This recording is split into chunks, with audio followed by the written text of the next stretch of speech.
Toll तो एक डाका टैक्स है। टोल टैक्स के जितने अड्डे हिंदुस्तान में हैं ये डकैतों के अड्डे हैं। ये गवर्नमेंट डेकॉइट जो अड्डे विधायक को वेतन किस बात के लिए देते हैं, कहाँ कानून में लिखा है? जब ये सेवा करने गए हुए प्राइम मिनिस्टर की गाड़ी जाएगी, प्रेसिडेंट जाएगा, विधायक जाएगा, सांसद जाएगा, ये फ्री जाएंगे। 38 तरह के लोग फ्री जाएंगे। जमीन हमारी, सड़क हमारी, पैसा हमने दिया, मजदूरी करके हमने बनाया, तुम डाका टैक्स का अड्डा क्यों खोले हो? चंदा चोर देते हैं, चंदा चोर लेते हैं, चोर के पैसे से चुनाव लड़ा जाता है। तेरे डकैती के अड्डों को तोड़ दूंगा, ठीक उसी तरह से तोड़ूंगा जैसे गांधी ने नमक सत्याग्रह करके तोड़ा था। एक व्यक्ति जो कॉन्टेस्ट करता है, चुनाव लड़ता है, वह चोरी के पैसे से चंदा सबसे बड़ी। जितने भी चुनाव लड़ने वाले हैं, मैंने क्वालिटी बताया ना, उसमें से एक आध क्वालिटी भ्रष्टाचारी होगा, चोर होगा, बलात्कारी होगा, क्रिमिनल होगा, सांप्रदायिकता फैलाने वाला होगा और कुछ नहीं होगा।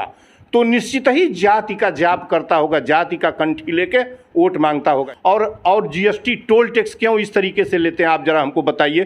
टोल तो एक डाका टैक्स है। टोल टैक्स के जितने अड्डे हिंदुस्तान में हैं ये डकैतों के अड्डे हैं। ये गवर्नमेंट डेकॉइट जो अड्डे हैं, सेंटर्स हैं, ठीक है ना, ये लूटने के लिए बने हैं। ठीक, इनका और कोई काम नहीं है।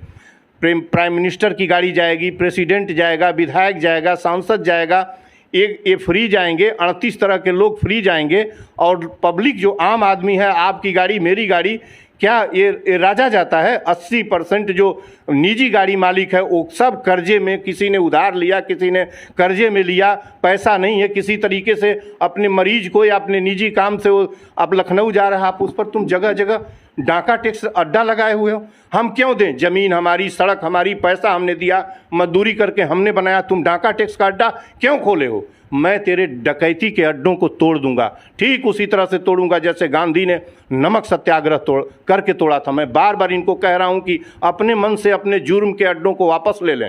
और 900 रुपये एक एक ट्रक पर, यार जब आप टोल टैक्स ले लीजिएगा तो महंगाई आसमान, कौन उसको रोक पाएगा? कौन वित्त मंत्री उस महंगाई को रोकेगा? 900-800 रुपये एक ट्रक पर, एक टोल पर कहीं टैक्स लिया जाता है? हाँ, ये क्या इस हिंदुस्तान में कोई रूल्स है, रेगुलेशन है? और वो भी मालूम है कि टैक्सेशन जो है सदन का विषय है, कानून के हिसाब से सदन का विषय है। ये सड़क पर खड़े होकर टैक्स लगाते हैं।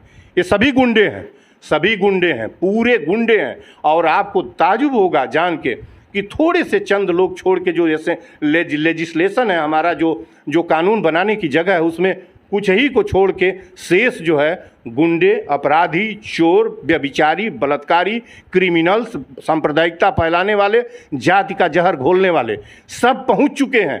और ये क्वालिफिकेशन है, आपके मीडिया के माध्यम से बताना चाहता हूं, यदि इसमें से कोई क्वालिफिकेशन आपके अंदर नहीं है तो आप नहीं जा सकते लेजिस्लेटिव असेंबलीज में, या मेंबर ऑफ पार्लियामेंट नहीं बन सकते। और इसके बाद यह अब आप इससे उम्मीद ना करिए कि आप आज जाएंगे कल दूसरा आएगा वो भी यही काम करेगा, दूसरा जाएगा वो भी यही काम करेगा। इनको निधियों को लेने का, इनको वेतन लेने का, इनकी कॉन्टेंजेंसी पेंशन जायज़ है। इनके पर डे बहुत सारे खर्चे क्षेत्र में आते हैं, जनता के साथ रहते हैं, लेकिन वेतन किसने इनको कहा कि आप 1.5 लाख 2-2 लाख का वेतन कर लीजिए एक एक असेंबलीज में? ये जो केजरीवाल आए थे, जब हम गाड़ी से नहीं चलेंगे, हम ऐसे चलेंगे, हम सरकारी बंगला नहीं लेंगे, और इस आदमी ने दिल्ली के अंदर सबसे पहले असेंबलीज में वेतन सदस्यों के लिए और तर्क दिए कि इससे जो है घूसखोरी कम होगी और भ्रष्टाचार कम होगा। आप 350-300 रुपया एक एक विधायक को वेतन किस बात के लिए देते हैं? कहाँ कानून में लिखा है? जब ये सेवा करने गए हुए हैं, ये सभी चोर हैं। चुनाव लड़ने वाला प्रत्येक व्यक्ति चोर है। हमसे पूछिए क्यों? प्रत्येक व्यक्ति जो कॉन्टेस्ट करता है, चुनाव लड़ता है, वह चोरी के पैसे से चंदा सबसे बड़ी चोरी है।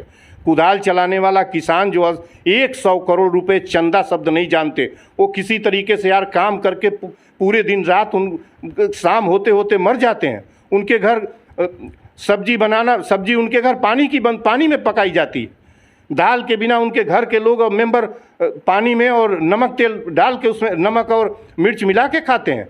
उनको चंदा नहीं उन जानते। चंदा चोर देते हैं, चंदा चोर लेते हैं, चोर के पैसे से चुनाव लड़ा जाता है। और जितने भी चुनाव लड़ने वाले हैं, मैंने क्वालिटी बताया ना, उसमें से एक आध क्वालिटी भ्रष्टाचारी होगा, चोर होगा, बलात्कारी होगा, क्रिमिनल होगा, सांप्रदायिकता फैलाने वाला होगा और कुछ नहीं होगा। तो निश्चित ही जाति का जाप करता होगा, जाति का कंठी लेके वोट मांगता होगा। हिंदुस्तान को बर्बाद करेंगे आप। चलिए, हमसे बातचीत करने के लिए धन्यवाद। तो ये थे हमारे साथ गोरखपुर के गांधी कहे जाने वाले, पूर्वांचल के गांधी कहे जाने वाले प्रोफेसर संपूर्णानंद मल्ल, जिन्होंने कहा कि हम कमलेश गुप्त के निलंबन से लेकर तमाम मुद्दे जो महंगाई, बेरोजगारी और भ्रष्टाचार के हैं, इन पर आंदोलन करेंगे। बाकी का बेधड़क खबर देखते रहिए। इस वीडियो पर अपनी प्रतिक्रिया में कमेंट बॉक्स में दीजिए। धन्यवाद।